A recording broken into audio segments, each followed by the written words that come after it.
They had 2 years rent-free in a house that isn't theirs, and the 1 week my elderly parents needed a room to sleep in, they gave it to their friends instead. Today, we've got 4 stories about family members who forgot exactly whose house and whose kindness they were living on. Let's get into it. I own a family property with my parents, a house that's been passed down 3 generations in a major Asian city. A couple of years ago, my husband's younger brother hit a rough patch, so we let him and his wife stay there completely free while they got back on their feet. No rent, no bills, nothing.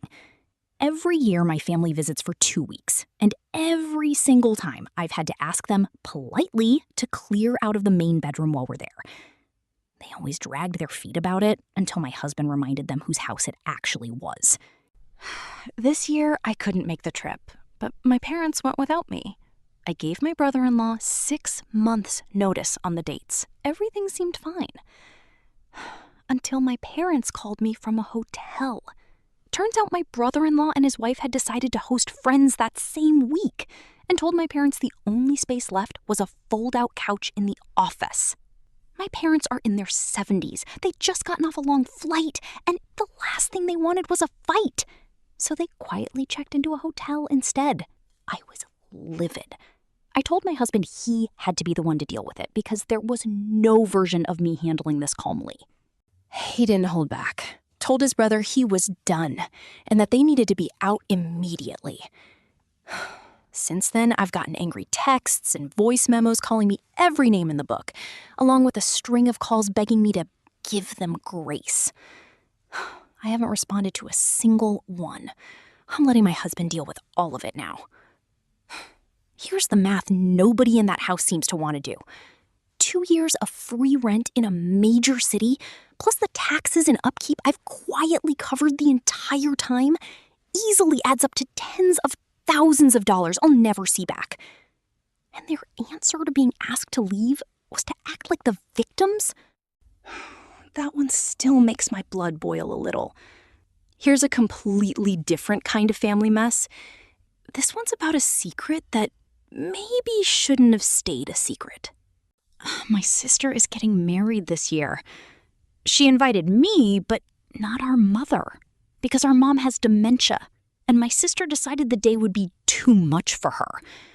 I pushed back hard. Our mom still travels, still enjoys her life, and I take her on trips as often as I can while she's able to. My sister's real reason, once she finally admitted it, was that she didn't want to see Mom like this on her wedding day. I told her that if Mom couldn't be there, neither would I, even though she'd wanted me to walk her down the aisle. We left it there, tense but unresolved. Then, at my aunt's birthday call a few weeks later, my aunt mentioned, almost in passing, how sad it was that Mom couldn't handle travel anymore. I corrected her on the spot. That wasn't the real reason at all. My sister just didn't want Mom there because of how she looks now. My aunt was stunned. And being my aunt, she told basically everyone within the hour. It was on Facebook by the next morning. Now my sister is furious with me for ruining her wedding, insisting I should have kept quiet about her decision. I wasn't trying to start anything. I was just done lying for her.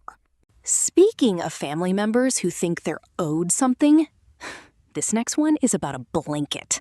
Just a blanket. And it might be the most tone-deaf request I've heard all month. My son remarried about 6 months ago, and his new wife came with a 10-year-old daughter. A sweet kid, by all accounts. Here's some context. For every grandchild born into our family, I hand sew them a large blanket, twin bed-sized. It takes me weeks. My arthritis has gotten bad enough now that I genuinely can't do it anymore. My son asked if I'd make one for his stepdaughter. I said I physically couldn't. So he asked if I'd give her one I'd already made instead. Specifically, the one I made for my daughter's baby. My daughter's baby was stillborn. That blanket was never used. It was never meant for anyone else. I said no. My daughter-in-law called me, furious, accusing me of not treating her daughter like a real grandchild. My son told me flat out, give her the blanket or I don't get to see the kids anymore. I could not physically make myself hand over a blanket sewn for a baby I never got to hold to a child who has nothing to do with that loss. Just thinking about that conversation makes me sick to my stomach. Last one. This is for anyone whose parents disappear right when they needed them most, and then showed back up the second they wanted a say in their life. When I graduated high school, it was a whole production. Dinner, my mom crying, my dad giving a speech, both of them telling everyone how proud they were. Then I moved into my dorm, and it was like I stopped existing to them. My first semester was brutal. New city, no friends, drowning academically, and I didn't even know how to ask for help. I called my mom twice, crying. Both times, she told me I'd figure it out, and hung up.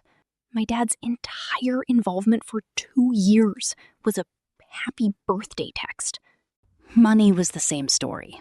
I was told I'd be taken care of, and then very much wasn't, so I found a way to cover the gap myself.